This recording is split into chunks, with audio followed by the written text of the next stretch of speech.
মৰমৰ ছাত্ৰ-ছাত্ৰীসকল তোমালোক সকলোৰে নিশ্চয় এতিয়া মানে হাফ ইয়াৰলি পৰীক্ষা বা 6 মাহিলী পৰীক্ষা হৈ আছে আৰু তাৰ লগত সংগতি ৰাখি মই তোমালোকৰ কাৰণে সোশ্যাল সায়েন্সৰ কেইটামান মানে খুব মানে ইম্পৰ্টেন্ট কোৱেশ্চন কেইটামান মই তোমালোকৰ কাৰণে যোগদাই আনিছো আৰু আশা ৰাখিছো তোমালোকে সকলোৱে ভালদৰে পঢ়িবা ভালদৰে পৰীক্ষা দিবা মন দিবা আৰু এনেকুৱা নহয় যে কোনেও ক'ব নোৱাৰে যে এইকেইটা প্ৰশ্ন আহিব এইকেইটা কাটিব তেনেকৈ ক'ব নোৱাৰে কিন্তু এনেকুৱা ধৰণৰ প্ৰশ্ন আহিব গতিকে তোমালোকে এনেকুৱা ধৰণৰ প্ৰশ্নবিলাক চাবলৈ চেষ্টা কৰিবা আৰু তোমালোকেতো সকলোৱে জানাই নিশ্চয় যে এইবাৰ তোমালোকৰ MCQs তোমালোকক দিব 45 টা আৰু বাকি থাকিব তোমালোকৰ 45 মাৰ্কস তোমালোকে 45 মাৰ্কস MCQ তাতো তোমালোকে পাস কৰিব লাগিব আৰু 45 মাৰ্কসৰ তোমালোকৰ যিখিনি লিখিত তোমালোকে যিবিলাক লিখিব লাগিব প্ৰশ্ন উত্তৰ সেইবিলাকতো তোমালোকে পাস কৰিব লাগিব গতিকে তোমালোকে ভালদৰে মন দি পঢ়িবা তোমালোকে পাঠটো পঢ়িবা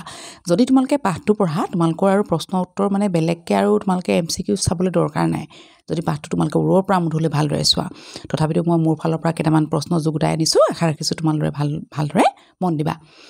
এটা চোৱা তোমালোকৰ সোশ্যাল সায়েন্সৰ তোমালোকৰ যেটো প্ৰথম পাঠ তাৰে এটা প্ৰশ্ন তোমালোকক মই দিছো ভাৰতী নামৰ পত্ৰিকাখন কোনে সম্পাদনা কৰিছিল তোমালোকক চাৰিটা যদি দিয়ে মানে ইয়াৰ অপচন যদি দিয়ে এ ভগিনী নিবেদিতা 2 নম্বৰ হৈছে তোমালোকৰ কুমুদিনী মিত্ৰ C2 হৈছে হৰলা দেৱী চৌধুৰীনী ডি হৈছে স্বৰ্ণকুমাৰী দেৱী আৰু ইয়াৰ শুদ্ধ উত্তৰটো তোমালোকৰ কি হৰলা দেৱী চৌধুৰীনী তোমালোকে মনত ৰাখি যাবা এনে তোমালোকক চাৰিটা অপচন দিব তাৰপৰা তোমালোকে শুদ্ধটো বিচাৰি তোমালোকে ধুনীয়াকে মাৰ্ক কৰি দিবা তাৰপিছত তোমালোকৰ 2 নম্বৰ যেটো প্ৰশ্ন আছে এটা চোৱা এলাহাবাদ সন্ধি কাৰ মাজত হৈছিল এতিয়া এলাহাবাদ তোমালোকৰ যিখন সন্ধি সেইখন মানে তোমালোকক ইয়াত অপচন কেইটা দিয়া হৈছে গান্ধী আৰু আৰউইন শাহ আলম আৰু ৰবাৰ্ট ক্লাইভ আৰু শাহ আলম আৰু হাৰ্বাৰ্ট ৰিজলি এতিয়া তোমালোকৰ শুদ্ধ উত্তৰটো হৈছে যে শাহ আলম আৰু ৰবাৰ্ট ক্লাইভৰ মাজত কি হৈছিল তোমালোকৰ এলাহাবাদ সন্ধিখন হৈছিল ইয়াৰ তোমালোকৰ যেটো মানে সন হৈছে এলাহাবাদ সন্ধি হোৱাৰ হেতু হৈছে 1765 মানে 1765 ইয়াৰ পাছত তোমালোকৰ প্ৰশ্নটো চোৱা 3 নম্বৰ কোনখন আইনৰ জৰিয়তে বংগ প্ৰেসিডেন্সিৰ গভৰ্ণৰ পদটো গভৰ্ণৰ জেনেৰেল পদলৈ উন্নীত কৰা হৈছিল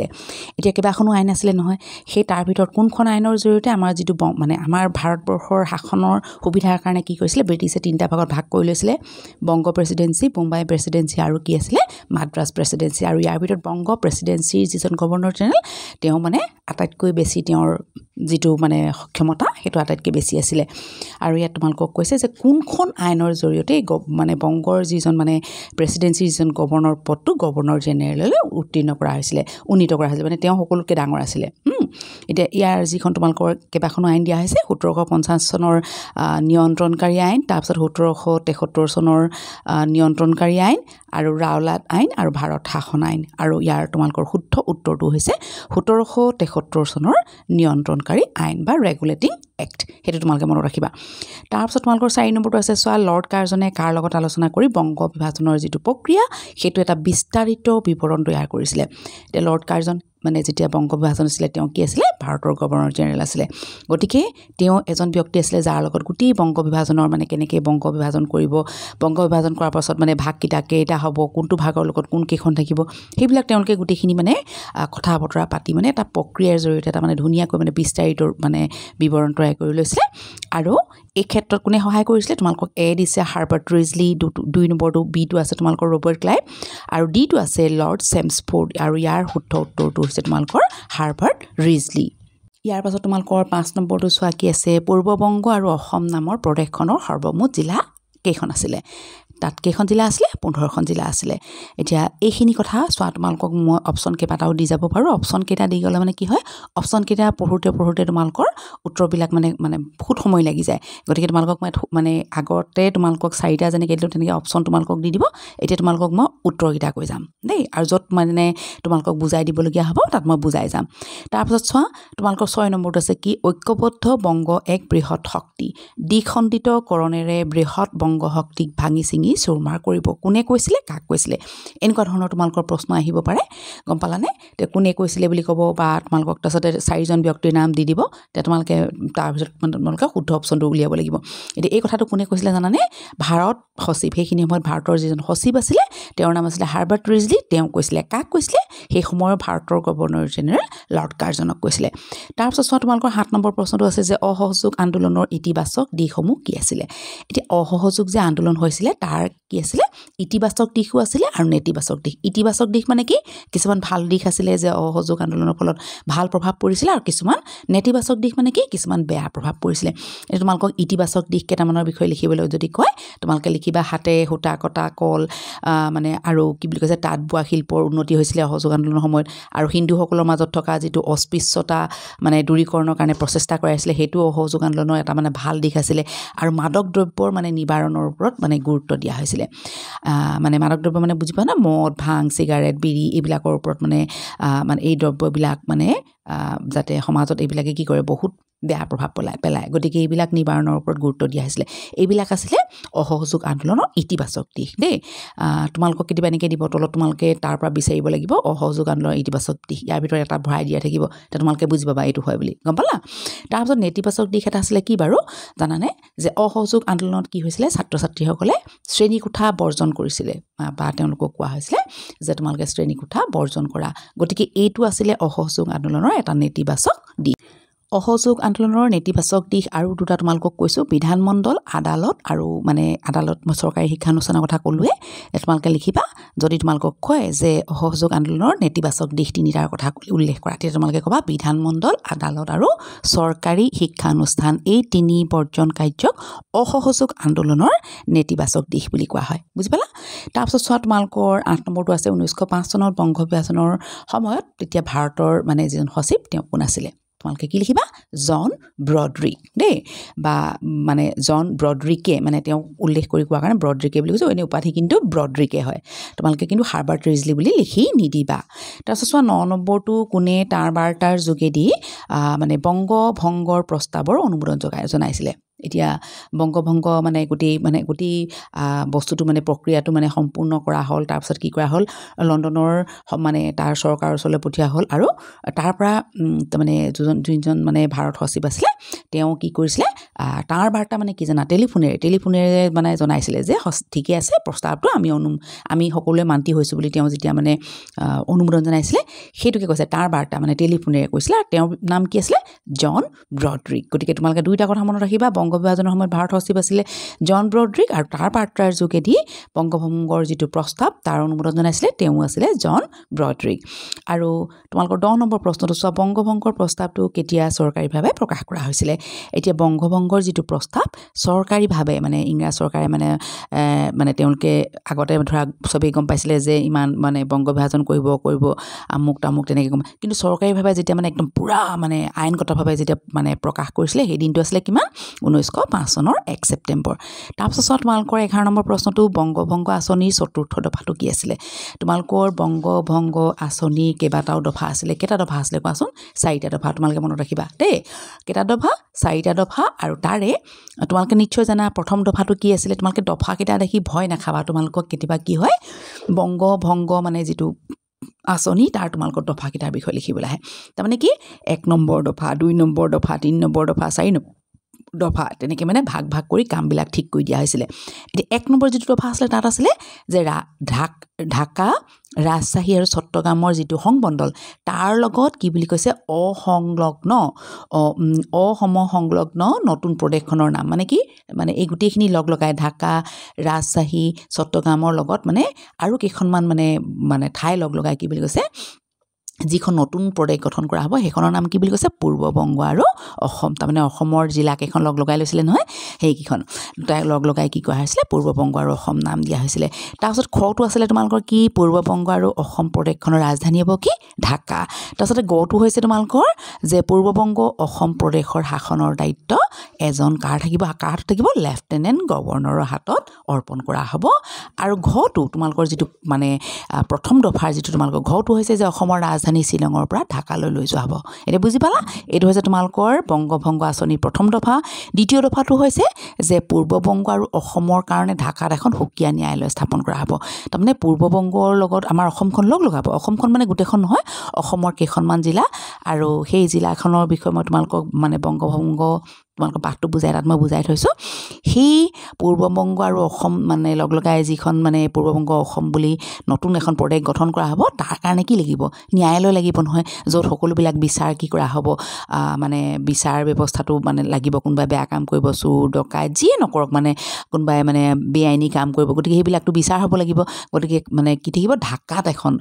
মানে সুকীয়া মানে বেলেগকৈ এখন উচ্চ ন্যায়ালয় স্থাপন কৰা হ'ব বুলি ঠিক কৰিলে আৰু খটো হৈছে যে এইখন যিখন সুকীয়া উচ্চ ন্যায়ালয় যে স্থাপন কৰিব বুলি ক'লে সেইখন যেতিয়ালৈকে স্থাপন নহ'ব তেতিয়ালৈকে কি কৰিব এই যে পূৰ্ববংগ আৰু অসম বুলি যিখন ঠাই নতুন প্ৰদেশ বনালে সেই প্ৰদেশখনৰ যিমানবিলাক ধৰা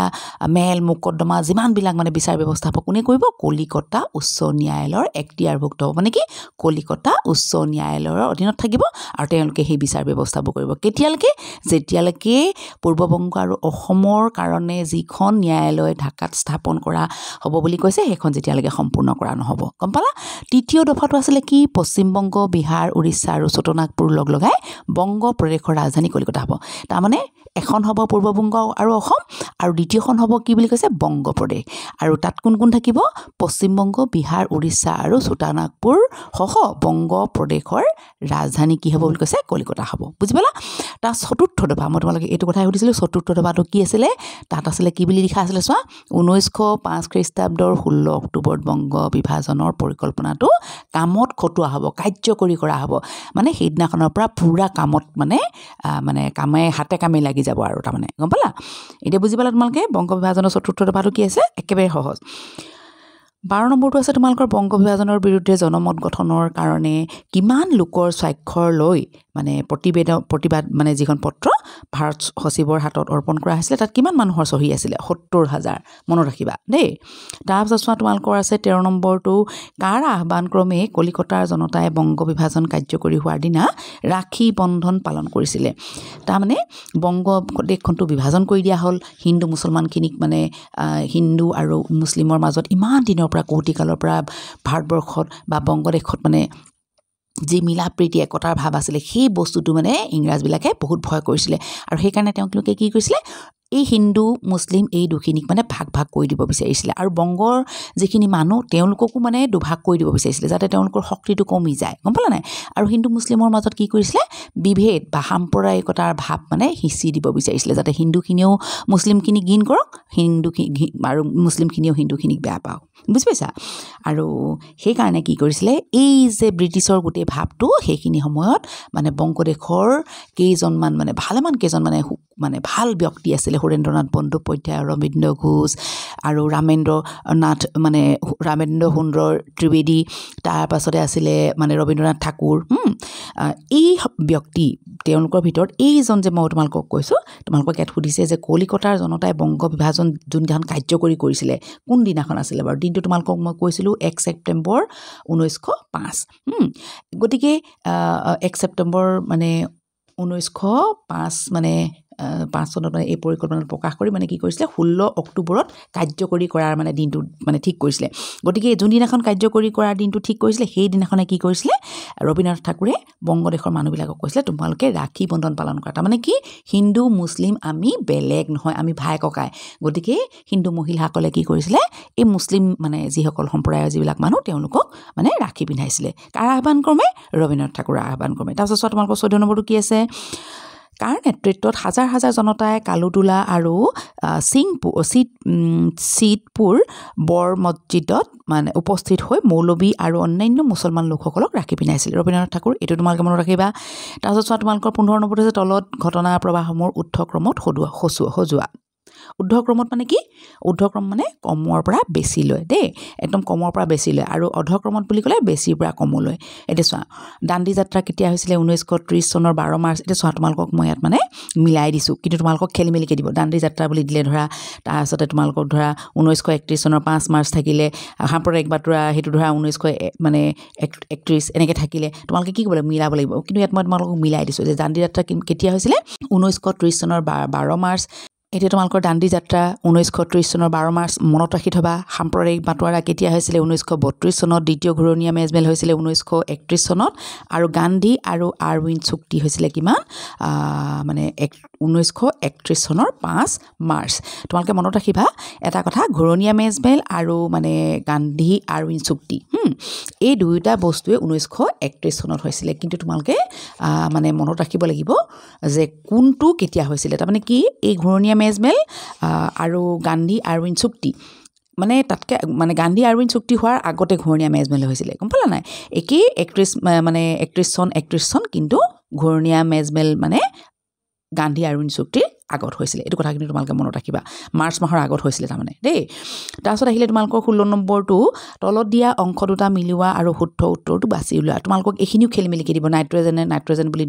ধৰা তোমালোকক কি দিলে 78.08% তাৰপিছত ধৰা তোমালোকক 0.934% এনেকৈ দিব খেলি মেলি দিব কিন্তু তোমালোকক মই শুদ্ধকৈ মিলাই দিছোঁ গতিকে এতিয়া চোৱা তোমালোকক শুদ্ধকৈ মিলাই দিয়ে না তোমালোকে মিলাই ল'ব লাগিব দেই এতিয়া চোৱা এনেকৈ থাকিব তাৰমানে খেলি মেলিকৈ থাকিব অলপ আগতে কৈছিলোঁ যে তোমালোকক এতিয়া খেলি মেলিকৈ থাকিব চোৱা নাইট্ৰজেন জানো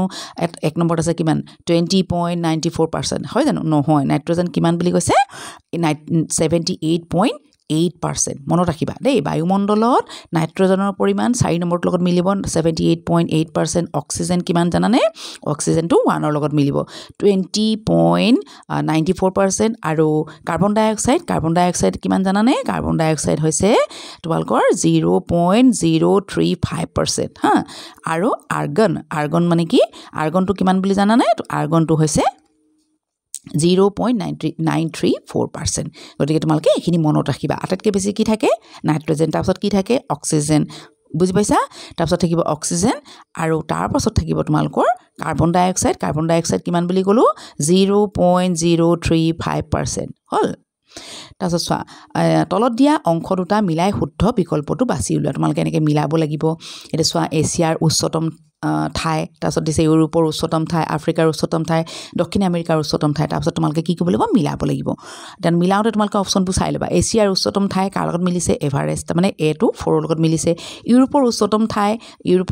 ঠাই কি বুলি কৈছে তোমালোকে কিতাপত চাই ল'বা বা মই তোমালোকে দিছোঁ মাউণ্ট এলব্ৰাছ গতিকে B2 1ৰ লগত মিলিছে আফ্ৰিকাৰ উচ্চতম ঠাই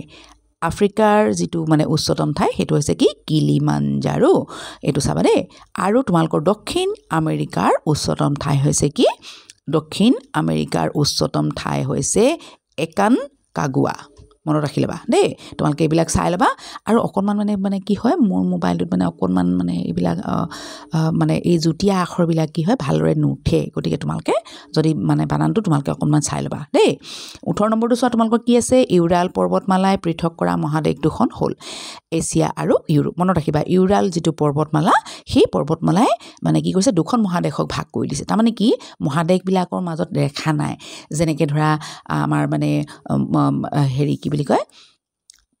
ভাৰত আৰু পাকিস্তানৰ মাজত আমাৰ সীমাৰেখা আছে হয়নে ভাৰত আৰু পাকিস্তানৰ মাজত যিটো সীমাৰেখা ধৰক কি বুলি কোৱা হয় ৰেড ক্লিফ লাইন তেনেকৈ ভাৰত আৰু চীনৰ মাজত মেকমোহন লাইন তেনেকৈ এই মানে মহাদেশবিলাকৰ মাজত কি নাই এনেকুৱা মানে সীমাৰেখা নাই সেইবিলাকক কি হয় প্ৰাকৃতিকভাৱে ইহঁতক মানে পৃথক কৰে ধৰা কাৰোবাৰ মাজত সাগৰ আছে ক'ৰবাত বোলেনো মানে নদী এখনে ভাগ কৰি দিছে ধৰা এই নদীখনৰ এইপাৰে এখন মহাদেশ ইপাৰে এখন মহাদেশ বা ক'ৰবাত পৰ্বতমালা ক'ৰবাত পাহাৰ ক'ৰবাত বোলে মালভূমি তেনেকৈ মানে ভাগ কৰা থাকে বুজি পাইছা নাই এতিয়া তোমালোকক সেইটোৱে কৈছে যে ইউৰাল পৰ্বতমালাই পৃথক কৰা যি দুখন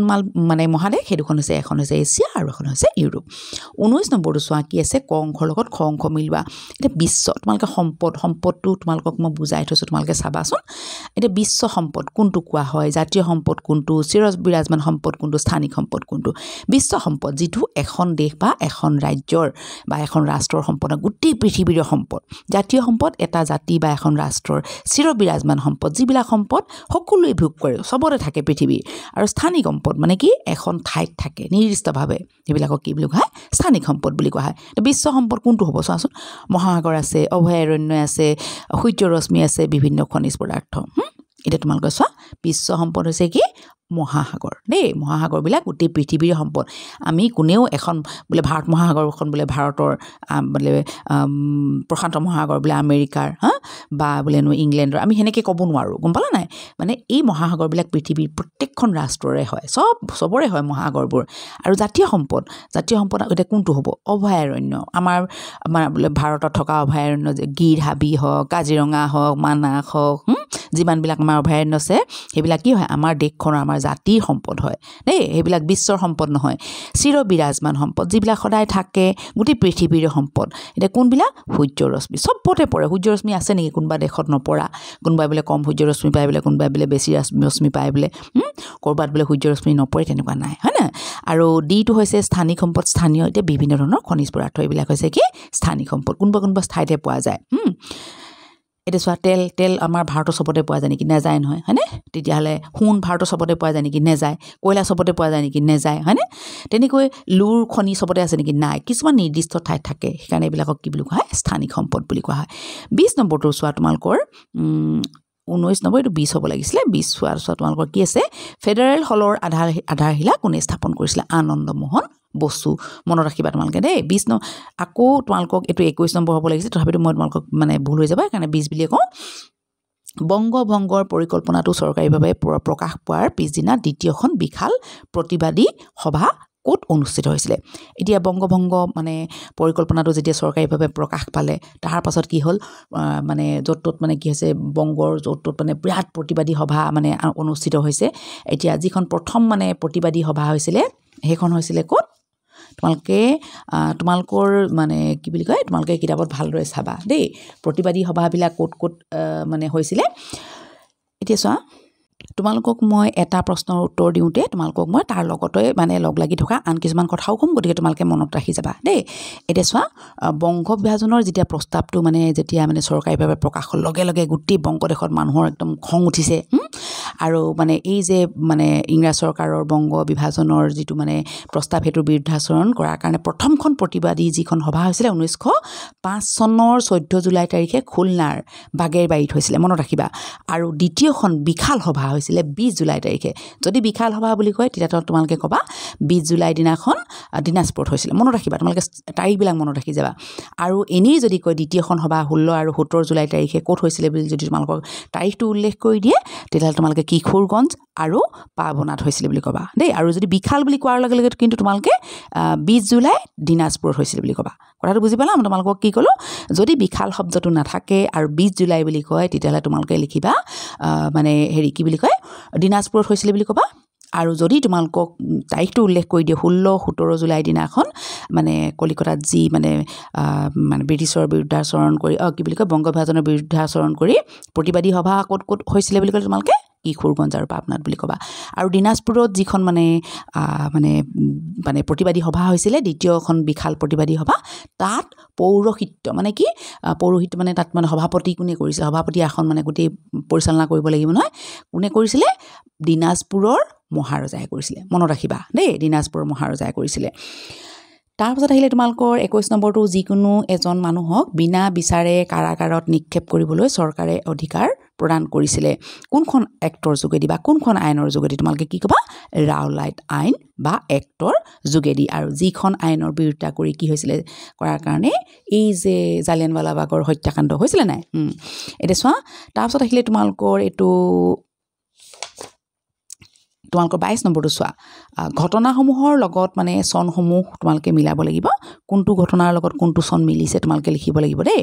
এতিয়া চোৱা তোমালোকক খেলিমেলিকৈ দিয়া থাকিব কিন্তু মই তোমালোকক মিলাই দিছোঁ চিধা গতিকে তোমালোকে চাবলৈ সহজ হ'ব কিন্তু তোমালোকে চনবিলাক মনত ৰাখিবা ভাৰত ত্যাগ আন্দোলন 1942 চনত হৈছিল আইন অমান্য আন্দোলন হৈছে 1930 চনত জালিয়ানৱালাবাগৰ হত্যাকাণ্ড হৈছিলে 1919 চনত আৰু অসহযোগ আন্দোলন 1920 চনত আৰু কেতিয়াবা তোমালোকক কি ক'ব জানা ঊৰ্ধ্বক্ৰমত সজোৱা বুলি ক'ব ঊৰ্ধ্বক্ৰমত মানে কি মানে তোমালোকৰ কমৰ পৰা পেছিলৈ তেতিয়া তোমালোকে কি ক'বা প্ৰথমতে জালিয়ানৱালাবাগৰ হত্যাকাণ্ড লিখিব লাগিব 1919 চনত হৈছিলে তাৰপিছত লিখিব লাগিব তোমালোকে অসহযোগ আন্দোলন 1920 তাৰপিছত লিখিবা তোমালোকে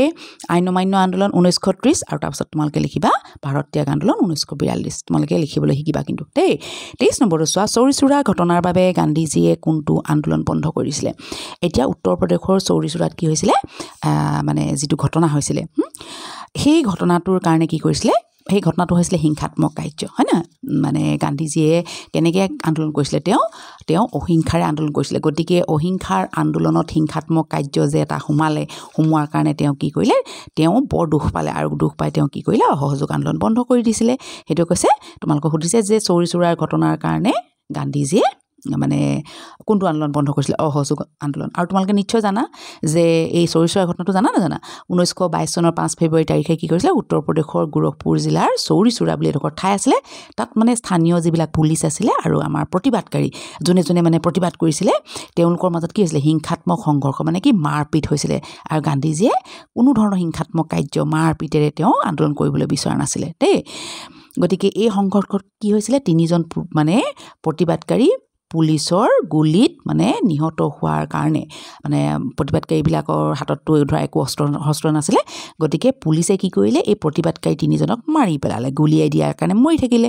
আৰু তেতিয়া কি মানে গোটেই মানুহৰ খং উঠিলে তেওঁলোকে কি কৰিলে পুলিচৰ থানাটো জ্বলাই দিলে আৰু পুলিচৰ থানা জ্বলাই দিয়াৰ লগে লগে 22জন পুলিচক মানে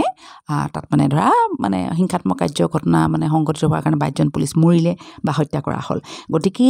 এটা অহিংসভাৱে মানে আৰম্ভ কৰা ইমান মানে পবিত্ৰ এটা আন্দোলনত যেতিয়া হিংসাত্মক কাৰ্য সোমাই যোৱাৰ কাৰণে গান্ধীজী খং উঠিলে আৰু তেওঁ কি কৰিলে অসহযোগ আন্দোলন বন্ধ কৰি দিলে বুজি পালা এটা 24 নম্বৰটো চোৱা অসমীয়া কৃষকৰ ভূমিকা জনা বৃদ্ধি নিৰ্ধাৰণৰ কাৰণে কোনে মফত মিলছক আৰ্জি লিখিছিলে আনন্দৰাম ঢেকিয়াল ফুকনে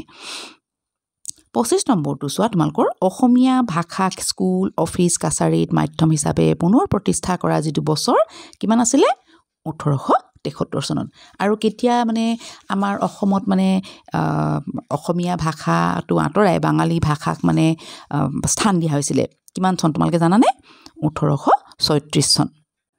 গতিকে তোমালোকে এই কথাবিলাক মনত ৰাখি যাবা তোমালোকক কেতিয়াবা এনেকৈ সুধিব পাৰে অসমত কেতিয়া মানে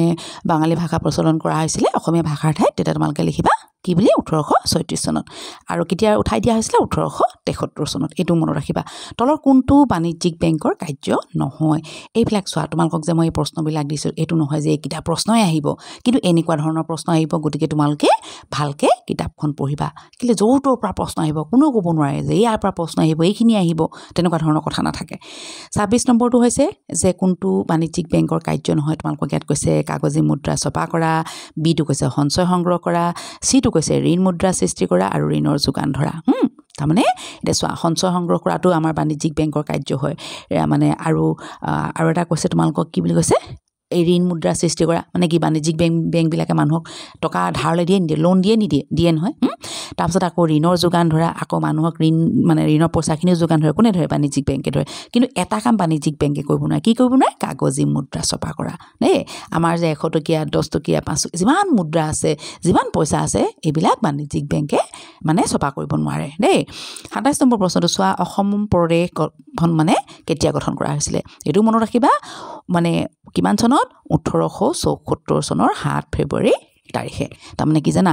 আমাৰ অসম প্ৰদেশখন মানে ব্ৰিটিছেহে বনাই থৈ গৈছিলে দেই আগতে আমাৰ সব মানে নিজৰ ভাগে সবেই মানে কি আছিলে নিজৰ ৰাজ্য আছিলে অসমত তোমালোকে নিশ্চয় জানিব লাগে ইয়াণ্ডাবুৰ সন্ধিৰ পাছত কি হ'ল ব্ৰিটিছে আমাৰ অসমত মানে খুপনি পুতিলে আৰু অসম তথা মানে গোটেই ব্ৰহ্মপুত্ৰ উপত্যকাটো ব্ৰিটিছৰ অধীনলৈ আহিলে নহয় 1832 খ্ৰীষ্টাব্দত মানে ব্ৰিটিছে কাছাৰখন আনিলে 1833 খ্ৰীষ্টাব্দত খাচীয়া পাহাৰ আনিলে 1835 খ্ৰীষ্টাব্দত জয়ন্তীয়া পাহাৰ 1839 খ্ৰীষ্টাব্দত মটক আৰু শদিয়া ৰাজ্য এইবিলাক তোমালোকে মনত ৰাখিবা 1843 খ্ৰীষ্টাব্দত খামতি ৰাজ্য 1843 খ্ৰীষ্টাব্দত সিংফো ৰাজ্য 1854 খ্ৰীষ্টাব্দত আংগামীসকলৰ নগা পাহাৰ এলেকা ব্ৰিটিছে নিজৰ অধীনলৈ আনিছিলে বুজি পাইছা নহয় গতিকে এই যে তাৰ পাছত তেওঁলোকে কি কৰিলে অসম প্ৰদেশখন গঠন কৰিলে গম পালা নাই আমি গঠন কৰা নাই কিমান চনত 1874 খ্ৰীষ্টাব্দৰ 7 ফেব্ৰুৱাৰী তাৰিখে একদম মনত ৰাখিবা আৰু এই নতুন যিখন অসম হৈছিলে তাৰ নতুনকৈ এজন আয়ুক্ত মানে পদ এটা সৃষ্টি কৰা হৈছিলে আৰু প্ৰথম যিজন আয়ুক্ত আছিলে তেওঁ কোন কৰ্ণেল R.H. কিটিনছ মনত ৰাখি থবা দেই এতিয়া কৈছে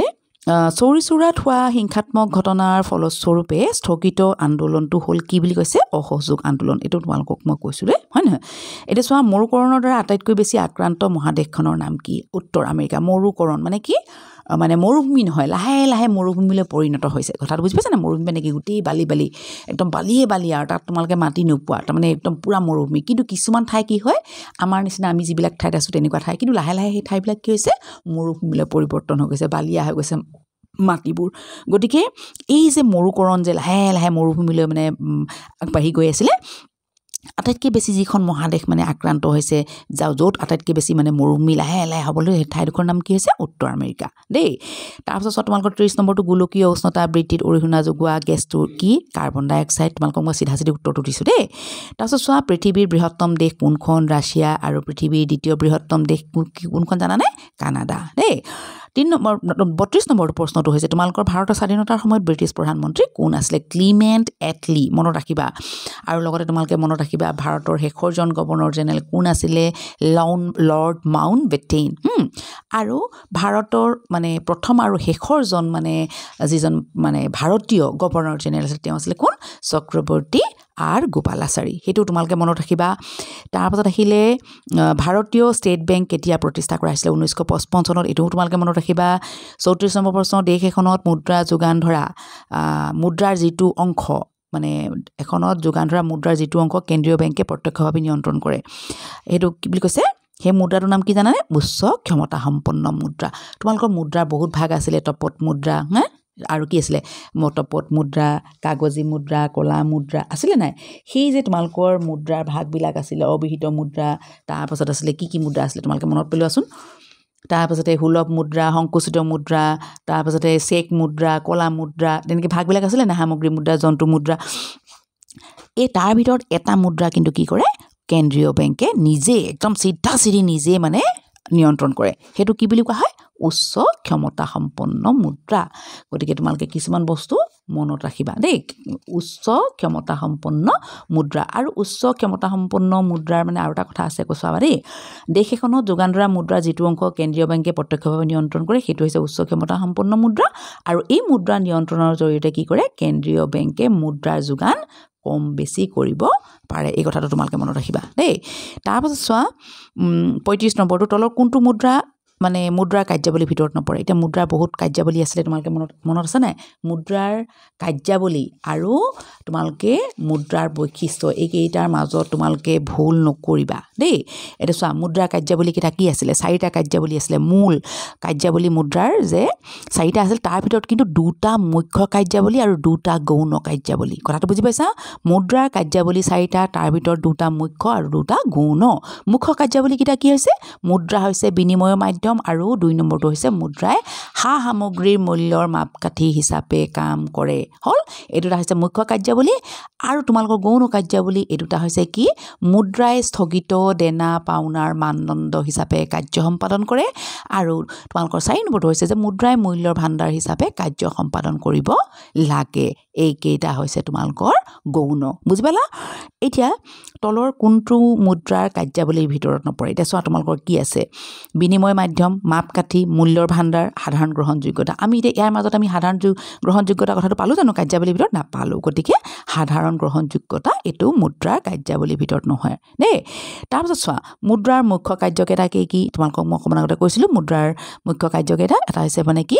মুদ্ৰা হৈছে বিনিময়ৰ মাধ্যম 2 নম্বৰটো হৈছে মুদ্ৰা সামগ্ৰীৰ মূল্যৰ মাপকাঠি হিচাপে কাৰ্য সম্পাদন কৰে 37 নম্বৰটো হৈছে তোমালোকৰ ব্ৰাজিলৰ ৰাজধানী কি ব্ৰাজিলৰ ৰাজধানী হৈছে কি ব্ৰাছিলিয়া 38 নম্বৰ প্ৰশ্নটো হৈছে উদাহৰণৰ সৈতে মানুহৰ অৰ্থনৈতিক বৃত্তিবোৰ উল্লেখ কৰা এতিয়া চোৱা মানুহৰ অৰ্থনৈতিক বৃত্তি কেইটা আছিলে 4টা তোমালোকে নিশ্চয় জানা আৰু প্ৰাথমিক বৃত্তি তোমালোকে এই বৃত্তিকেইটা বুজি পোৱা নোপোৱা প্ৰাথমিক মই তোমালোকক এইখিনি বুজাই তোমালোকক ধুনীয়াকৈ বুজাই থৈছোঁ তোমালোকে চাবাচোন এতিয়া প্ৰাথমিক বৃত্তি মানে কি যিবিলাক বৃত্তিৰ জৰিয়তে মানুহে কি কৰে প্ৰকৃতিৰ পৰা মানে সম্পদবিলাক আহৰণ কৰিছে সেইটো হৈছে প্ৰাথমিক বৃত্তি যেনে ধৰা খেতি কৰোঁ আমি ক'ত কৰোঁ প্ৰকৃতিত কৰোঁ এতিয়া ফল মূল গছ গছনিৰ পৰা আমি ধৰা ফল মূল আহৰণ কৰা হয়নে খনিজ সম্পদ ওলোৱা এইবিলাক কি হৈছে প্ৰাথমিক বৃত্তি গতিকে খনিজ সম্পদ আহৰণ কি হ'ব প্ৰাথমিক বৃত্তি আমি কি কৰোঁ প্ৰকৃতিৰ পৰা খনি পৰা উলিয়াই আনো তাৰপিছত দ্বিতীয় বৃত্তি কোনটো হৈছে নিৰ্মাণ কাৰ্য তাৰমানে কি আমি প্ৰকৃতিৰ পৰা বস্তু লওঁ ধৰা আমি বাঁহৰে ঘৰ এটা বনালোঁ তেতিয়াহ'লে নিৰ্মাণ কাৰ্যটো কি হ'ল দ্বিতীয় বৃত্তি হ'ল তাৰপাছত ধৰা আমি খনিৰ পৰা আমি মানে লোৰ আকৰি উলিয়াই আনি লোৰখিনি চাফা কৰি মেলি আমি লোহাৰ লোৰ বনালোঁ লোৰ বনোৱাৰ পাছত আমি ঘৰ বনালোঁ হয়নে তাৰপাছত বোলে চূণশিল আনিলোঁ, চূণশিল আনি বালি চালি মিক্স কৰি আমি চিমেণ্ট বনালোঁ, গতিকে সেই চিমেণ্ট বনোৱা কাৰ্যটো দ্বিতীয়ক বৃত্তি হ'ব, গম পালা নাই? আৰু তৃতীয়ক বৃত্তি কোনটো হ'ব? এই যে আমি প্ৰথম বৃত্তিটোৰ জৰিয়তে আমি বস্তুখিনি প্ৰকৃতিৰ পৰা আনিলোঁ, দ্বিতীয় বৃত্তিৰ জৰিয়তে আমি বস্তুখিনি বনালোঁ, তাৰপিছত কি কৰিব লাগিব? বস্তুখিনি আমি নিব লাগিব নহয়, আমি য'তে বনাইছোঁ তাৰ পৰা মানুহে কিনিব নেকি? নিকিনে নহয়, আনি আমি কি কৰিব লাগিব? বজাৰলৈ নিব লাগিব, ক'ৰবাত দোকানলৈ নিব লাগিব, গতিকে আমাক কি লাগিব? পৰিবহণ ব্যৱস্থা, আমি বস্তুখিনি অনা নিয়া কৰিব লাগিব, গতিকে পৰিবহণ যিটো ব্যৱস্থা এইটো হৈছে তৃতীয়ক বৃত্তি। তাৰপাছত আমি যে ধৰা এই কামবিলাক কৰিবৰ কাৰণে আমি কি কৰিব লাগিব? বেংকত আমি পইচা ধৰা আমি এইবিলাক কাম কৰাৰ পাছত আমি ধৰা কেনেকৈ সেই কামত আগবাঢ়িব লাগিব, কি কৰিব লাগিব, আমাৰ শিক্ষা ব্যৱস্থাৰ জৰিয়তে আমি সেই কামখিনি গম পাম, গৱেষণা কৰাটো, আকৌ বেংকত আমি ধৰা বস্তু পইচা থ'লোঁ, বেংকে আমাক ঋণ দিলে, এই বস্তুবোৰ আমাৰ ক'ত পৰিব? চতুৰ্থ বৃত্তিৰ ভিতৰত পৰিব। তাৰপাছত তোমালোকৰ 39 নম্বৰটো আছে আধুনিক অৰ্থনৈতিক ভূগোলৰ পিতৃস্বৰূপ কোন? জৰ্জ চিজহোম। তাৰপাছত আহিলে তোমালোকৰ 40 নম্বৰটো 1970 চনত ভাৰতত মানে কোনটো বেংক স্থাপন কৰা হৈছিলে? Bank of Hindustan. তোমালোকে মনত ৰাখিবা, মানে 1970 চনত মানে যিটো বেংক মানে স্থাপন কৰা হৈছিলে সেইটোৰ নাম কি বুলি কৈছে? ভাৰতৰ বেংক অফ হিন্দুস্তান। এইটো প্ৰথম বেংক। তোমালোকে লগতে আৰু দুটামান কথা মনত ৰাখি থ'বা। ভাৰতৰ যিটো মানে কেন্দ্ৰীয় যিটো বেংক, ৰিজাৰ্ভ বেংক, কথাটো বুজি পাইছানে তোমালোকৰ? ভাৰতৰ যিটো ৰিজাৰ্ভ বেংক সেইটো কেতিয়া স্থাপন কৰা হৈছিলে? 1935 চনত, মনত ৰাখিবা দেই। আৰু পৃথিৱীৰ সবাতোকৈ যিটো পুৰণি বেংক সেইটো হৈছে কি? ছুইডেনৰ ৰিক্স বেংক দেই, আৰু সেইটো 1656 চনত স্থাপন কৰা হৈছিলে। তাৰপিছত আৰু এটা কথা তোমালোকে মনত ৰাখিবা যে ভাৰতৰ মানে আমাৰ অসমৰ যিটো বেংক হৈছে, প্ৰথম বেংক হৈছে সেইটো গুৱাহাটী বেংক, আৰু স্থাপন কৰা হৈছিলে কিমান চনত? 1926 চনত। গতিকে এইখিনি বস্তু তোমালোকে মনত ৰাখিবা। আৰু ৰিজাৰ্ভ বেংকৰ মুখ্য কাৰ্যালয় ক'ত আছে? উত্তৰটো হৈছে তোমালোকৰ মুম্বাইত। তাৰপিছত তোমালোকৰ 42 নম্বৰ প্ৰশ্নটো ভাৰতবৰ্ষত স্থাপন হোৱা প্ৰথমটো বেংক কি? Bank of Hindustan. তোমালোকক মই ক'লোৱে অলপ দিয়াৰ আগতে। আৰু বেংক অফ হিন্দুস্তান কেতিয়া স্থাপন হৈছিলে? বেংক অফ হিন্দুস্তান 1770 চনত দেই, বেংক অফ হিন্দুস্তান। তাৰপিছত আহিলে তলৰ কোনজন ব্যক্তি খচৰা কমিটি কি নহয় বুলি কৈছে? মানে সদস্য নহয়। এতিয়া তোমালোকে খচৰা যিটো কমিটি, খচৰা মানে কি? আমাৰ যে সংবিধানখন বনাইছিলে সেই সংবিধানখন মানে কি প্ৰথমতে একেবাৰে কিতাপ আকাৰে বনাইছিলে নাই নহয়, প্ৰথমতে কি কৰিছিলে? একদম আমি যেনেকৈ লিখি লওঁ, মানে তোমালোকক এতিয়া স্কুলত বাইদেউ ক'লে তোমালোকে সচকে লিখি লোৱা নোলোৱা গোটেইখিনি মেইন পইণ্টখিনি, তেনেকৈ মানে লিখি লৈছিলে যে সেই যে প্ৰথমতে যে কিতাপখন বনোৱাৰ আগতে যে বস্তুখিনি লিখিছিলে, সেই যোনে লিখি বনাইছিলে সেই কমিটিৰ যিসকল সদস্য তাৰ ভিতৰত কোন কোন আছে জানানে? Doctor B.R. আম্বেদকাৰ, তেওঁ আছিল সভাপতি, N. গোপালাস্বামী আয়েংগাৰ, আলাদি কৃষ্ণস্বামী আয়াৰ, K.M. মুন্সি, সৈয়দ মহম্মদ ছাদুল্লাহ, এওঁ কিন্তু অসমৰ ব্যক্তি দেই, N. মাধৱ ৰাও আৰু D.P. খৈতান। কিন্তু এই ব্যক্তি চোৱাচোন, এতিয়া কৈছে যে আমি তেনেহ'লে কোনজন ব্যক্তিৰ নামটো নাপালোঁ আমি ইয়াত? জৱাহৰলাল নেহেৰু। মনত ৰাখিবা দেই, তোমালোকক এই প্ৰশ্নটো প্ৰায় আহে। মানে তোমালোকে প্ৰথম কথা হ'ল তোমালোকে খচৰা কমিটিৰ যিকেইজন সদস্য সেইকেইজনৰ নাম মনত ৰাখিবা, তেতিয়া তোমালোকে কি ক'ব? বেলেগ এজনৰ নাম দিলে তোমালোকে ধৰিব পাৰিবা, হয় নহয়? 44 নম্বৰটো চোৱা, তোমালোকৰ পৃথিৱীৰ দ্বিতীয় আৰু তৃতীয় মহানগৰখনৰ নাম কি? মহাসাগৰখনৰ নাম কি? তোমালোকৰ মনত ৰাখিবা, পৃথিৱীৰ দ্বিতীয়খন মহাসাগৰ হৈছে আটলাণ্টিক মহাসাগৰ, তৃতীয়খন ডাঙৰ মহাসাগৰ হৈছে কি? ভাৰত মহাসাগৰ, আৰু প্ৰথমখন হৈছে আটলাণ্টিক মহাসাগৰ, আৰু একেবাৰে সৰু মহাসাগৰখন হৈছে দক্ষিণ মহাসাগৰ দেই। তলত মানে দিয়াবোৰ মিলোৱা, তোমালোকে এতিয়া মিলাব লাগিব। চোৱা, বেংগলীখন কোনে লিখিছিলে? হৰেন্দ্ৰনাথ বন্দ্যোপাধ্যায়। তাৰপাছত আহিলে তোমালোকৰ সঞ্জীৱনী কোনে লিখিছিলে? কৃষ্ণ কুমাৰ মিত্ৰ। তাৰপিছত যুগান্তৰ ভূপেন্দ্ৰনাথ দত্ত, আৰু মানে এইটো সন্ধ্যা হ'ব লাগিছিলে দেই, সন্ধ্যা হৈ গ'ল, সন্ধ্যা ব্ৰহ্মবান্ধৱ উপাধ্যায়। গতিকে ছাত্ৰ ছাত্ৰীসকল, এইটো নহয় যে তোমালোকক যে মই এইখিনি প্ৰশ্ন দিছোঁ এইখিনিয়ে কাইলৈ আহিব, এইটো নহয়, এনেকুৱা ধৰণৰ প্ৰশ্ন আহিব। গতিকে তোমালোকে ভালদৰে পঢ়া আৰু মনত ৰাখিবলৈ চেষ্টা কৰিবা। আজি যদি তোমালোকে কিবা বুজি নোপোৱা, তোমালোকৰ প্ৰশ্ন আছে, তোমালোকে মোক হোৱাটছএপত সুধিব পাৰা, মই তোমালোকক উত্তৰ দিম। তোমালোকে যাতে ভালদৰে পৰীক্ষা দিয়া, ভালদৰে মন দিবা, ভালদৰে দিবলৈ চেষ্টা কৰিবা। মোৰ ভিডিঅ'টো মই এইখিনিতে শেষ কৰিছোঁ।